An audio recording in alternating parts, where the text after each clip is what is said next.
reach out and touch somebody's hand and make this world a better place.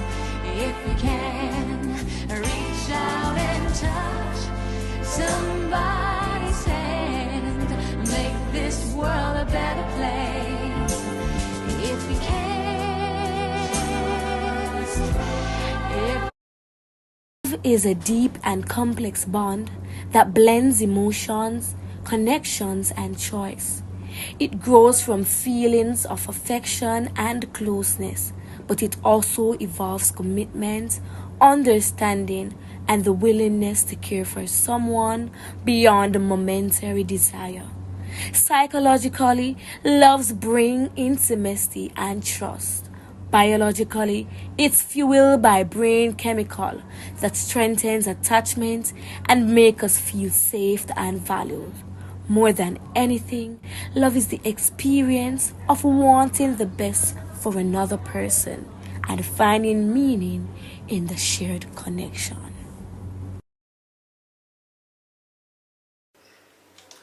Hey everyone, welcome back to an episode of the Nurture Nest. So, as you know, we've been discussing some topics on this channel. We've been talking about child advocacy. We've been having several child practitioners on the channel, and today we're continuing the discussion on child abuse. And I have a wonderful lineup of panelists here today. We have a social worker who's been in the field for over a decade, Dr. Campbell. We also have with us Professor Walters. And Professor Walters actually is one of the lecturers in the Child and Adolescent Development Program, of which I was a student several years ago. We also have with us today Miss Christy, who I've had the pleasure of working with. She's a counselor. And one of my good and longtime colleagues, we have Miss Jackson, who is a youth advocate. Now, today we're going to be discussing child maltreatment, and today's topic is to love someone is to first love yourself. And we're talking about child maltreatment and the long-term, short-term effects. We're talking about how it impacts and influences children and what's the reasoning behind all of that. Off with Dr. Campbell, and she's gonna just go in a little bit of detail as to what abuse is. Okay, no problem. So child abuse has to do with the malicious act on a child, causing severe pain and burns. We do have different types of abuse. You have physical abuse, we have emotional abuse, sexual abuse, and neglect as well. However, child abuse, sometimes it's not always visible. Sometimes it's the most painful scars that are emotional. You have words of silence or rejection that can leave a lasting wound. I agree. Sometimes I think we're off the notion, and I know Miss Christie, you're gonna dive right into this because you've had the discussions, we've had the discussions of throughout our working that sometimes people think it's always physical, and you were saying that we really should look at the wider aspect of it. And that is so true. I agree with Miss Campbell because persons or people in this society and around the world tends to view abuse as only physical abuse, but in truth and in fact, emotional abuse is a bit deeper than we think. Parents' neglect is often a heavy impact or has a heavy impact on their children, where they don't tend to show the emotion and the affection that they should get, and that tends to have a deep impact not only on the children mental or psychosocial, but also on their learning. So it tends to mess with their self-worth, their anxiety, their overall self-esteem. Ms. Jackson, I know that you are gonna, go in and chip in about this, but in our Caribbean diaspora, what's one of the things that as a youth advocate you've always heard people talk about, and you maybe agree with it, maybe disagree with it? I'm not sure what your standing is on it. Thank you for that question. So we've always heard that lick or corporate punishment builds character. But when we look around and we see what's happening in our society and how it affects our children and our nation, we see that this is not true. Because we're seeing children suffering from, or not suffering from, but who are withdrawn. They are fearful and angry. So, as a society, we need to build towards love and patience with our children as opposed to anger and frustration. Miss Jackson, exactly. As a teacher, I often see where children tend to associate pain with authority. And as Eric Erickson's first theory stages said, trust versus mistrust. And I can add to that to say that it often happens where children, they don't have any form of trust in the home and they bring it out in the, I would say, the real world. And even at school, they tend to not trust in their teachers, their guidance counselor, because they don't trust their parents, right? So it's very hard. You know, I like the fact that you actually brought up that trust versus mistrust with the Eric Erickson stages of development, because if I can, you know, dive a little deeper into that and we can speak of attachment styles, a lot of the times when these children come around and they grow up into adults, you realize that, okay, so now I'm not in this relationship because I have to do everything on my own. So you have women who grow up and they're just like, oh, I'm an independent woman, I don't need anything from a man, Exactly. and all of those things. And then you have kids that are so self-dependent, self-reliant, and you realize in that very same trust versus mistrust stage, when they're like 0 to 1 years old, you realize this is probably a child who was neglected. This was a baby who was crying for hours on end, and the parents didn't really care, didn't really change them, didn't really feed them. They were just like, oh, the baby cries too much, and they were probably not given the tools to parent adequately. So when the child is bawling, and we all know the siren sounds of a baby crying, and it just proves to them that, oh, they don't need it. So throughout those stages of development, they realize, oh, I don't really need anyone to depend on because I have to develop this sense of independence. And then you realize, okay, as the children get older and as things start to happen, you have children who now grow up into adults and they're just like, oh, I don't really need anybody and I can do this on my own. And as we get into it a little deeper, I know you all are going to touch on it, but I just wanted to say, like, sometimes child abuse happens because of parental issues. So the parents will have mental issues, they'll be stressed, they'll be unemployed, they're living below poverty means, and they don't have the resources that are like readily available to them to be like, hey, you know, you can probably get onto this program, you can probably get onto that program. And I know that Miss Jackson and Dr. Campbell, you would have been working with these programs for many. Still, sometimes these programs don't help, and you have intergenerational cycles that are created. And sometimes children then become so fearful of saying, oh, mommy hits me because mommy says that's a good thing, and that's how I love you. And you know, all of those things start to stake into place. But I actually wanted to ask you, Miss Christie, that sometimes we believe that we can just pour, and we often forget that we also are vessels. What are your takes on that? I believe you can't pour out of an empty cup. And the parent tends to carry, they don't value themselves, so they tend to carry unhealed trauma from their past and to leave it or to put it on their children, not thinking and not having the knowledge or enough knowledge to know that, okay, it is having an impact on the child or children, not only on the children physical but emotional and mental state. Exactly, and just to add what you said, many parents who end up neglecting or mistreating their child, they were once victims themselves.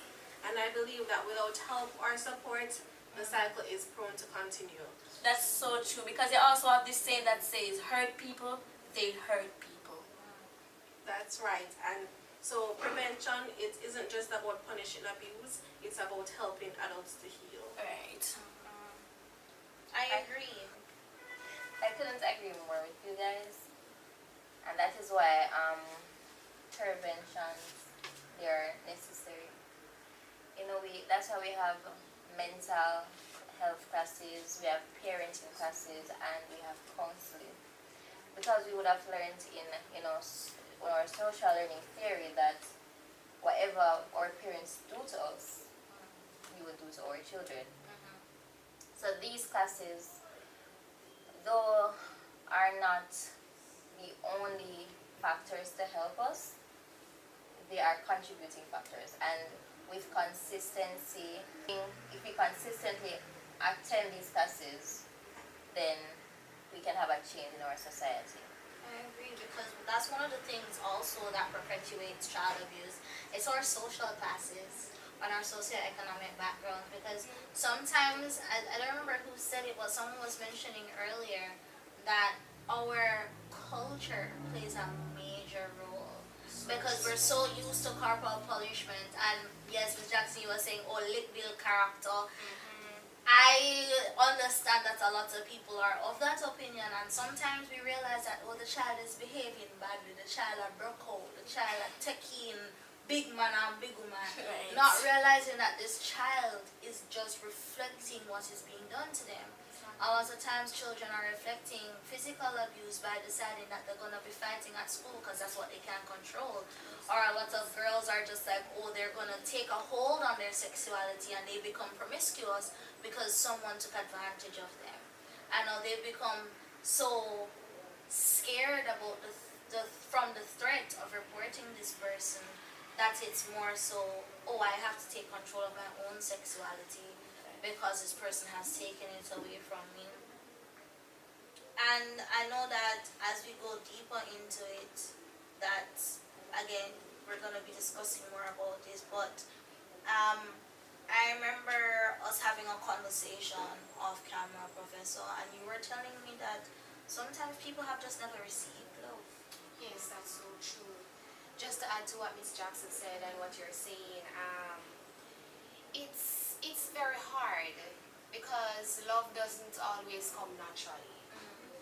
You have to learn it sometimes, and just to reflect back in the days while I was growing up with my aunt, she always tend to say that it's tough love. When she do certain stuff and she say certain things to me, she would be like, it's tough love, I just want to see the best thing out of you. And then when I'm reflecting back while I was studying and putting points together, I realized that she don't know what is love. And love didn't come naturally to her. It was very hard. So she reflect back, or she give back what she have learned, right?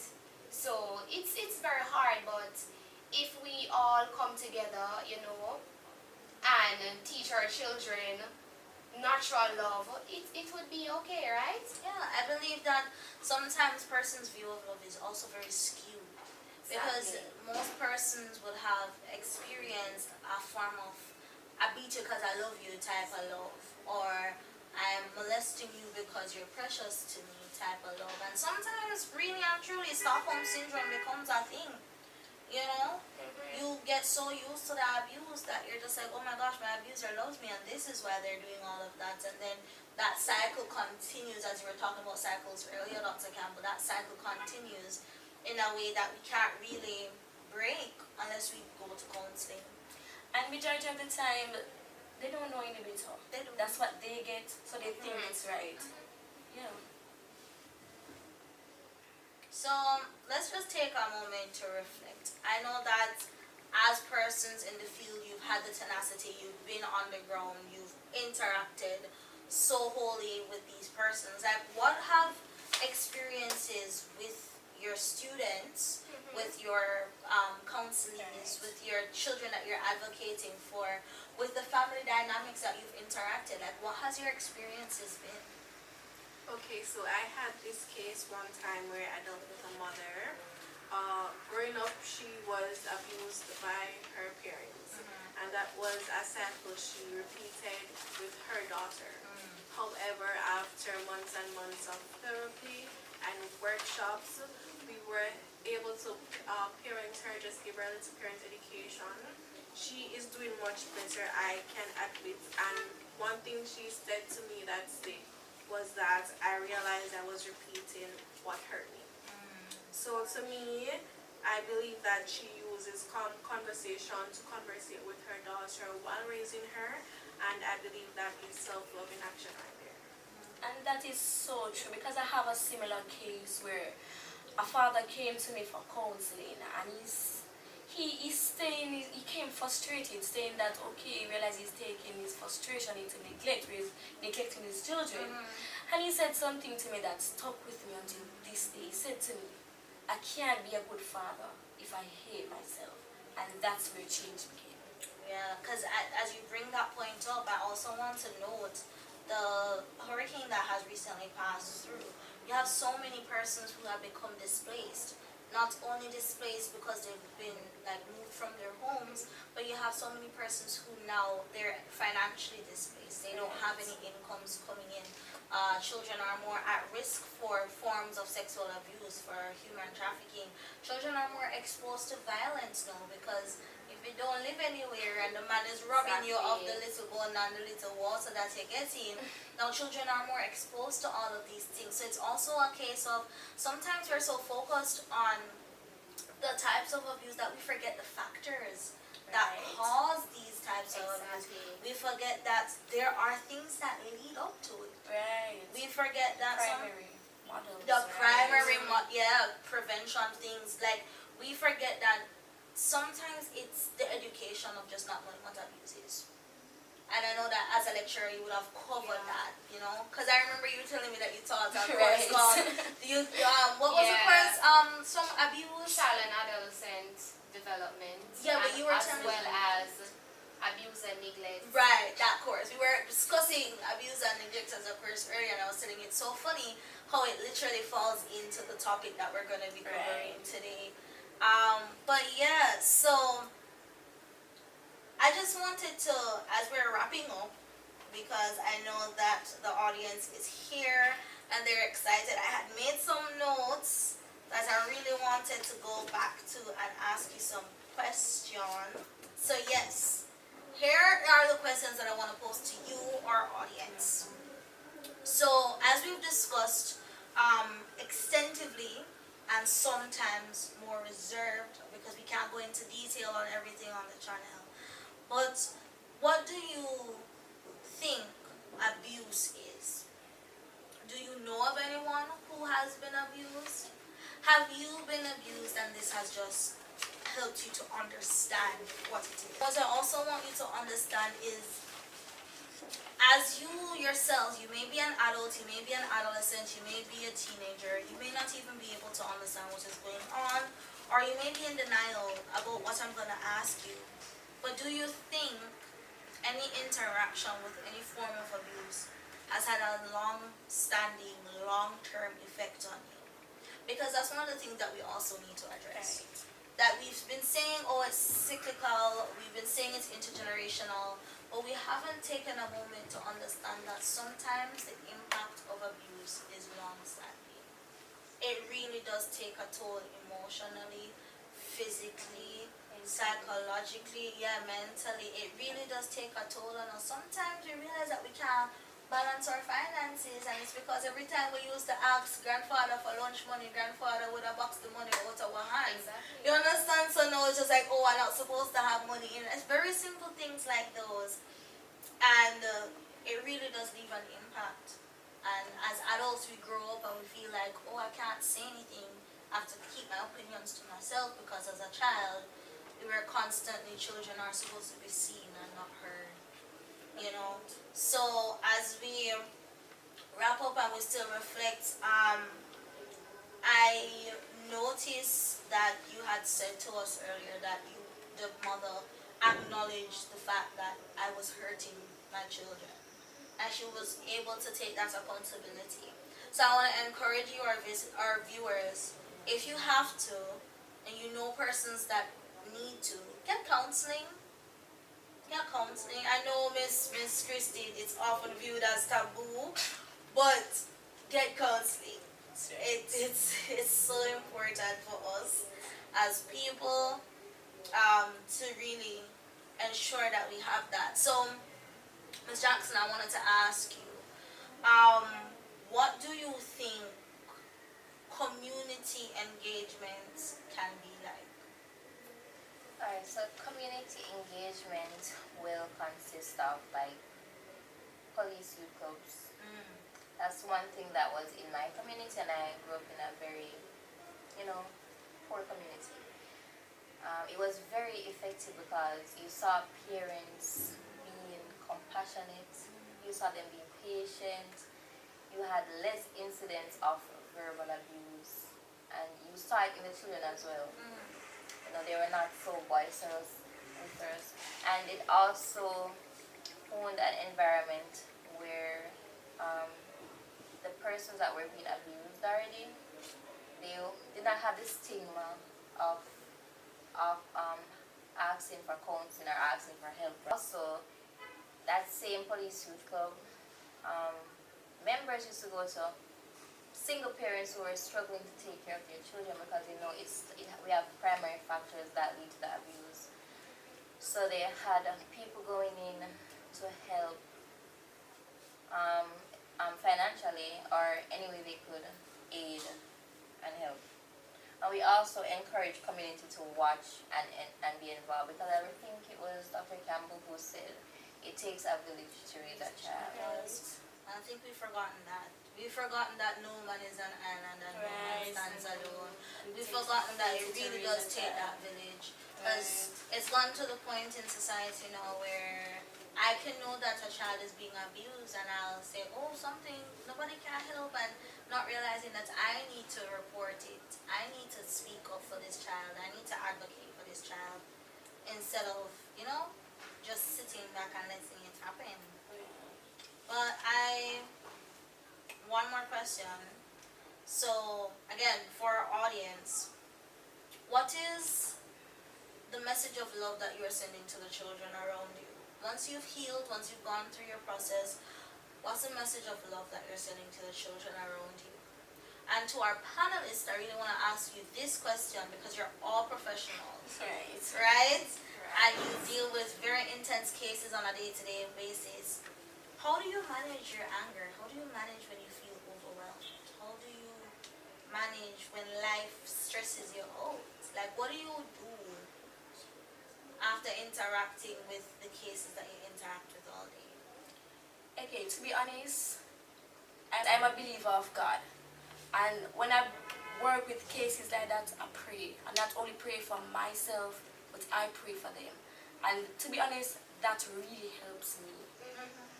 Okay, for me, what I would normally do is take deep breaths throughout the day. I have to admit that I really love kids. I have a soft spot for them. So seeing what they're going through on a daily basis, it does take a toll on me. Right. However, what brings pleasure to me is making sure that justice is brought and the perpetrator is put away for good. Right. That's exactly what I was going to say. As an advocate, I want to see the best happen to the victims. So anger in that moment will not help.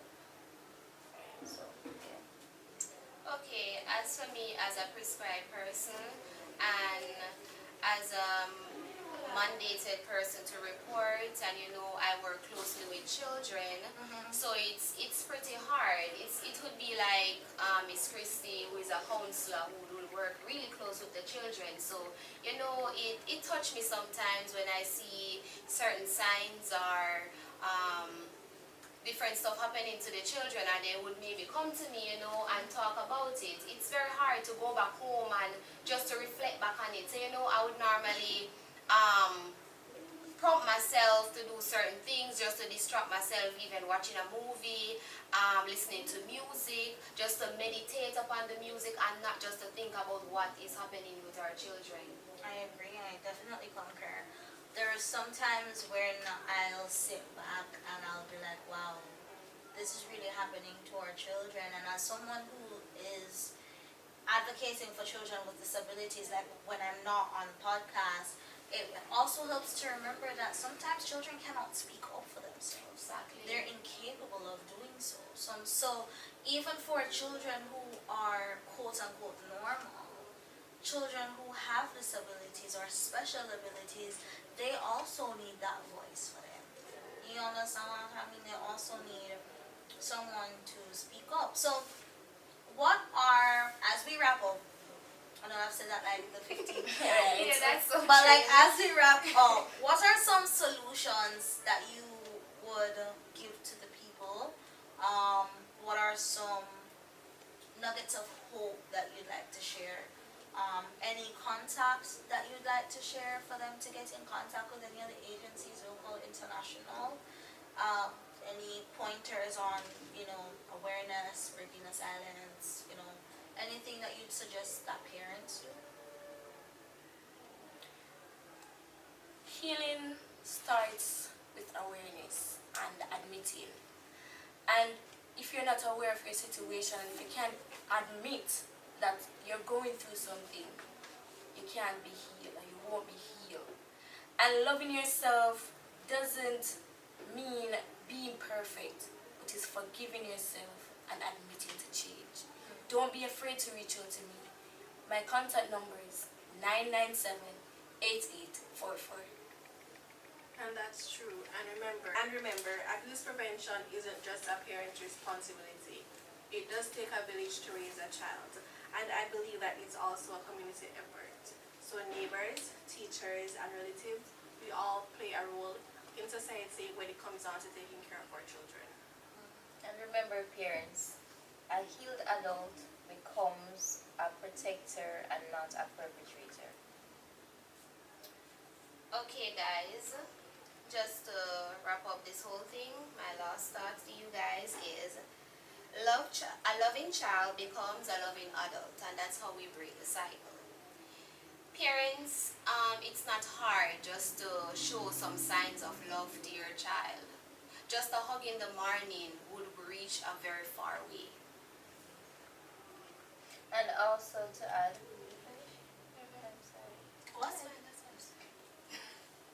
And also to add, remember that if you suspect that a child is getting abused, you don't have to know for sure, but just to suspect, please don't be afraid to reach out to CPFSA at 888-PROTECT or just dial 211. You can also dial the police 911 to reach in touch with CPFSA. And you don't have to be a prescribed person to report anyone. Alright guys, so thank you to my wonderful panelists today. I know that you will be hearing more from them for future presentations, or future discussions that we're going to be having here on the Nurture Nest. So I just wanted to say, reaching out to as Miss Jackson was saying, so remember to reach out to the Child Protection and Family Services Agency at CPFSA. And also remember to reach out to SISOCA if you feel like there has been any case of sexual abuse to any child. Alright, and that can be in the form of child pornography. It can be a child writing a poem to you in the class and it's a very sexual poem and you're now wondering why was the child exposed to. So please, please, please remember to reach out. If you do need any more information, I'm going to link some down in the chat. So, and link some quizzes in the description box below. So remember, 1 cocoa full basket. 1 negative words will create a negative person, will create an unhealthy person. 1 positive words will create a healthy, emotional person, an emotionally healthy person, and that will then create a better space and place for each one to be accepting and to feel free to share their voices, to be free from the stigma, to be free from the shame of ever being abused in their life. So thanks again to my wonderful panelists. Give it up for them in the chat. And we will see you guys next week on the Nurture Nest. Reach out and touch somebody.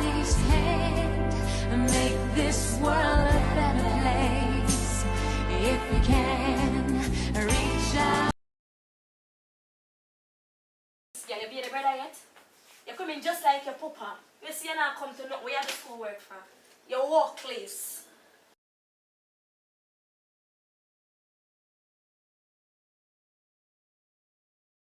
What this picnic? No. Why me it? I'm tired.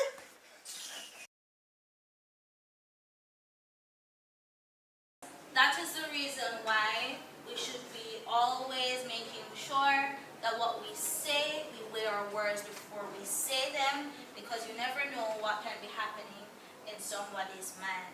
Right, Christy? Right, miss? Alright, so I'll see you guys next week for lectures. Please remember to do the assignments, all the graded tutorials, and I'll see you guys then, alright? Bye, Have a good miss. weekend. Bye, students. Bye. Alright, I need to make sure that everything is done. Oh wow! You didn't have to do that, Kadi. Thank you so much. And you've put them so neatly. That's such a good job. Oh my gosh. Did you know that you're the first person to ever say that I did a good job? Really? Yes, The miss. first person? Yes, miss. Wow, what you're doing an excellent job. Thank you I am very much. very proud of you. Thank you.